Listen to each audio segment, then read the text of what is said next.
Thank you so much. That wasn't even done though. This guy, you ask him a question and he'll blow your mind, I'm telling you. What do I think about college football? Well, sports in general is a fascinating subject for me. To begin, let's first look at who we are. A lot of that's determined by where we put our attention and our time. What's the only non-renewable resource humans have? Time. It's the only thing we can't renew. It's the only thing that we have a limited amount of. And what determines the quality of your time? Or what's the currency of time?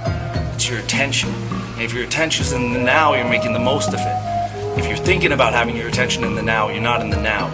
And it's a very finite amount of that we have each day, and even in our whole lifetime. And where you put that tells a lot about you. And who you become is compounding of where you put your attention and your time. It's fascinating how much people and how much attention and time people put into sports, and not just playing them but watching them, and usually putting something unhealthy in their body while doing that.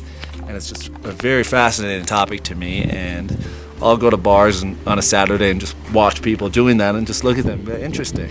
It's very fascinating. Who we are, a lot of our identity comes from the things we associate with, and who we and what we think we are through our associations. For instance, if I'm a huge Boston Red Sox fan, that becomes part of my identity. I'm a Red Sox fan. So you will hear people saying that.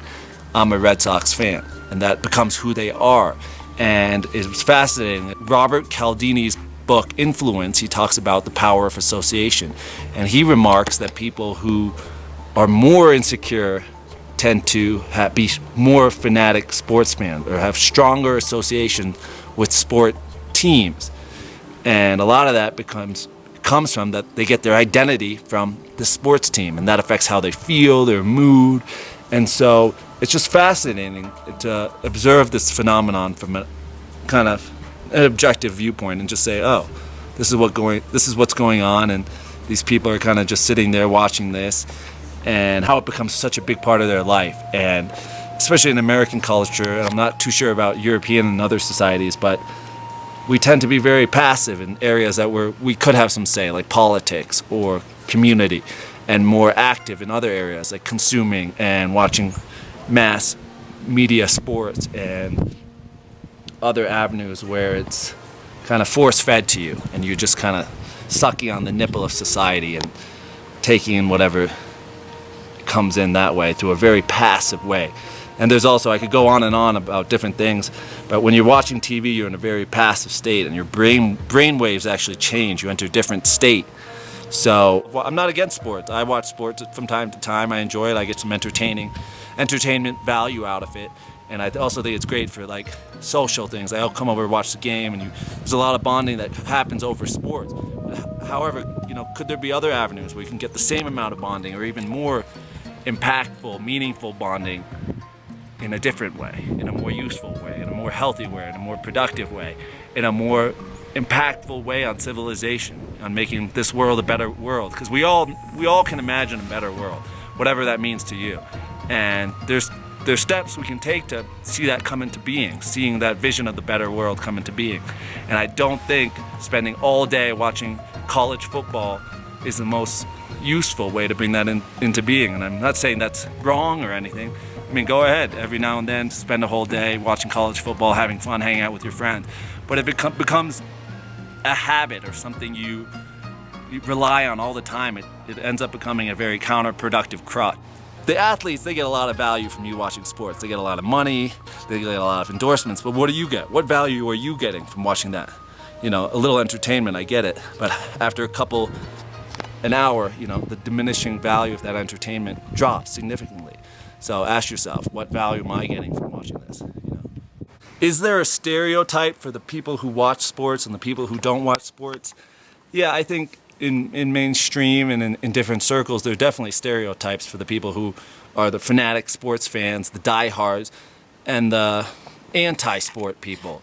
And like a lot of things, there are usually two camps. And one camp is, oh, sports is everything. Sports is my life, my bed sheets, my underwear. Everything says New York Jets or Boston Red Sox or New York Yankees or whatever your team is. And then the other camp is like, oh, those people watch sports, those plebeians, pathetic human beings.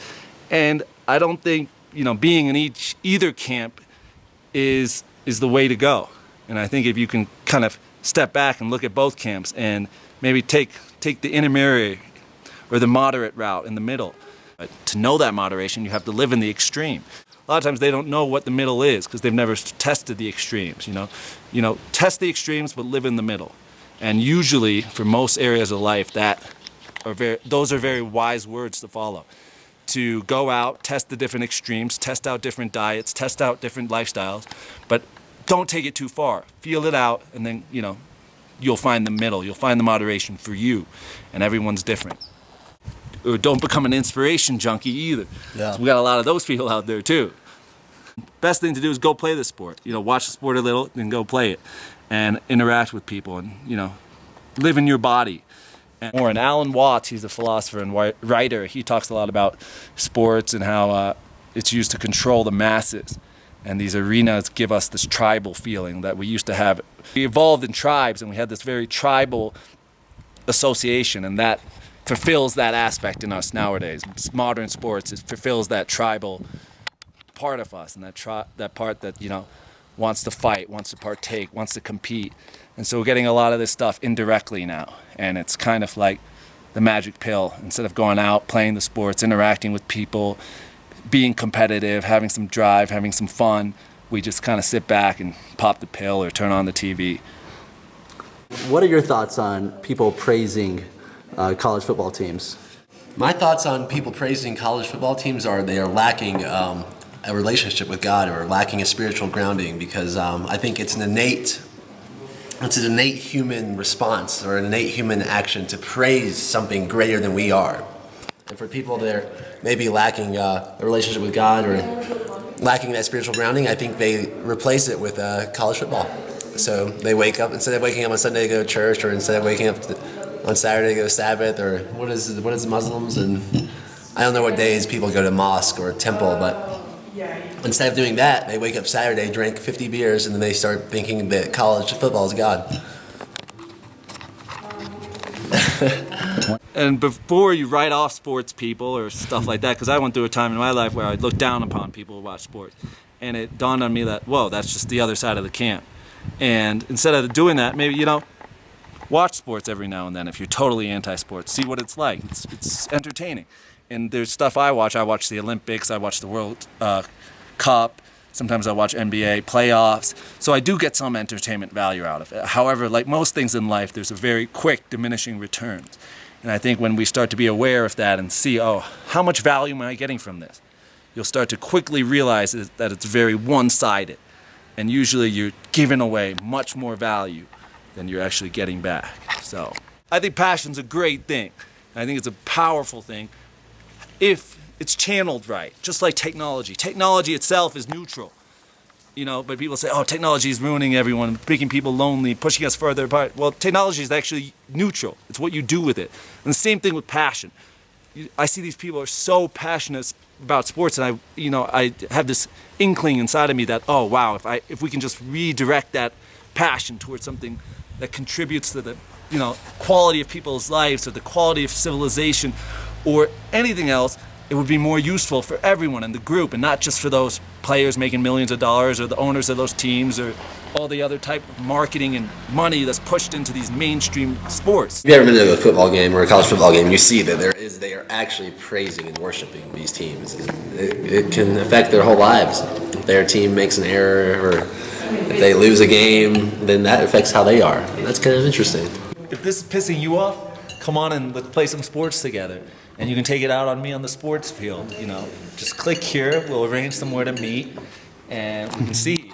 Instead of watching a sport, let's go play that sport that you're watching. We'll see who turns out to be the winner there, too. So Before someone I have takes most of the equipment already. Before someone takes you up on that offer, you want to show us your bicep? I thought you were going pants down. All right, there he is. I might look big, but I'm also agile. Wow, let's go play some football. You want to take your shirt off, Daniel? You want to take your shirt off, Daniel? I don't know how. It's football Turn right this there. way. If you want to play other sports like chess, backgammon, I'm the guy who's going to be competing against. Football, swimming.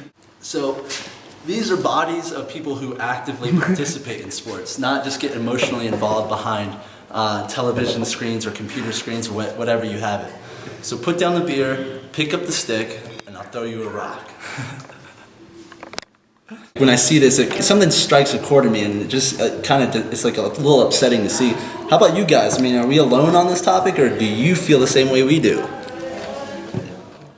Don't forget to subscribe to our channel, like our Facebook page, and of course, leave your comments below.